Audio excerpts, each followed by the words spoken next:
সবচেয়ে বড় অনুষ্ঠান একটি স্কুলে, একটি প্রতিষ্ঠানে, কিন্তু বিগত দিনগুলোতে সেখানে কোনো বিনোদন, আনন্দ অনেক কিছু হয় নাই। ছাত্রছাত্রীদের অনুষ্ঠান, শিক্ষকদের অনুষ্ঠান, শিক্ষকরা অনেকে বক্তৃতাও দিতে পারে নাই, চেয়ারে বসতেও পারে নাই। কিন্তু এইটা পাবলিক স্কুল, এটা সরকার এখানে এমপিওভুক্ত হিসাবে শিক্ষকদের বেতন দিচ্ছে, কিন্তু মনে হচ্ছে এটা দলীয় স্কুলে পরিণত হয়েছে। তো এখন থেকে এগুলা হবে না। এটা নন পলিটিক্যাল অর্গানাইজেশন শিক্ষা প্রতিষ্ঠান, এটা নন পলিটিক্যালি পরিচালিত হবে। এবং শিক্ষা প্রতিষ্ঠানে স্পোর্টস, সাংস্কৃতিক অনুষ্ঠানের সবচেয়ে বিনোদন, আনন্দ, মজা। আমরা ক্রীড়া প্রতিযোগিতা দেখব, পুরস্কার প্রতিযোগিতা দেখব, নাচ গান সবই দেখব, এলাকাবাসীকে সাথে নিয়ে, অভিভাবকদের সাথে নিয়ে। এবং সাভারে পর্যন্ত আমি 16টি স্কুলে গিয়েছি প্রধান অতিথি হিসেবে, সব জায়গায় একই কাজ করেছি। সাংস্কৃতিক চর্চা একটি বিকাশ হওয়া দরকার।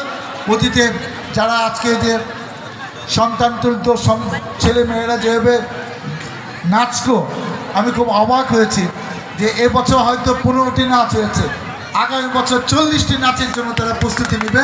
এবং আমরা হয়তো সকাল থেকেই অনুষ্ঠান শুরু করবো, সকাল 10টা থেকে। সমস্যা নাই, এলাকাবাসী যেটা চায়, ছাত্রছাত্রীরা যেটা পছন্দ করে, এখন থেকে শিক্ষা প্রতিষ্ঠান সেইভাবে পরিচালিত হবে। অভিভাবকদের প্রত্যাশা নিয়ে আমরা চলব। অতএব আপনারা নিশ্চিত থাকেন। এবং এই স্কুলে কিছু করার জন্যই আমি সভাপতির দায়িত্ব নিয়েছি। এই স্কুল এবং কলেজের সভাপতি আগেও আমি ছিলাম। এবং আমার একটা বিশেষ উদ্দেশ্য আছে। এই স্কুলে কিছু জমি নাকি ব্যাহত হয়ে গেছে, 128%, 53%, 32%। আমি আমার দলীয় নেতৃবৃন্দের দায়িত্ব দিলাম। আমি এইসব শব্দ বুঝি না, ব্যাহাত কি। যারা ব্যাহাত করেছে তারা কোথায় চলে গেছে তাদের কোনো খবর নাই। ভালোই ভালো জমিগুলো ছেড়ে দেন, না হলে এলাকাও থাকতে পারবেন না এবং জমি নিয়ে নতুন করে মামলা করেন। আমি আমার দলীয় নেতাদেরকে নির্দেশ দিলাম, কাল পরশুর মধ্যে সব যেগুলি স্কুলের নামে আওয়ামী লীগের নেতাকে দখল করেছে, এটা স্কুলের জমি, সবাই জানে। 50 বছর আগে স্কুলে সবচেয়ে সাভার থানায় এটি 1946 সালে প্রতিষ্ঠা হয়েছে, 97 সালে কলেজ হয়েছে। জনগণের সম্পত্তি, কেউ নেওয়ার ক্ষমতা নাই। যারা নিচ্ছে তারা তো সব পলাইছে। এখন স্কুলের জমিটি অটোমেটিক স্কুল হবে। আপনি ভালো মানুষ হলে স্কুলের জমির দিকে কেউ তাকাবেন না। এই জমি কাল পরশু থেকে স্কুল পেয়ে যাবে। আমি ডাক্তার সালাউদ্দিন সবাইকে উদ্দেশ্যে বলে দিলাম, যদি ভালো থাকতে চান স্কুলের জমি ভুলে যান। কয়টা টাকা যেটা অবৈধভাবে চাঁদাবাজি করে কামাইছেন, হয়তো 10, 20, 30, 40, 50, 1 কোটি টাকা গেছে। আপনার নেতারা দিচ্ছেন, খুশি হয়ে, সমস্যা কি? স্কুলের জমি বিক্রি করা, যে সম্পত্তি নিজের সম্পত্তি, এনিমি প্রপার্টি, এই সম্পত্তি বিক্রি হয় না।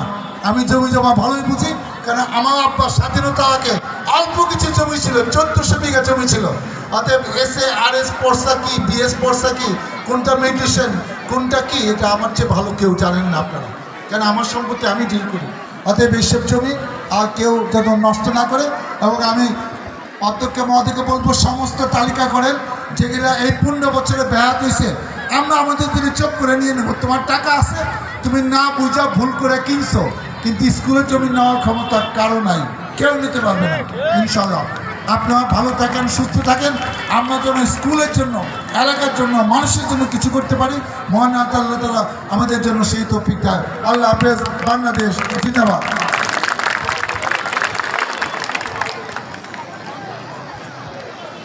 ম্যাডাম।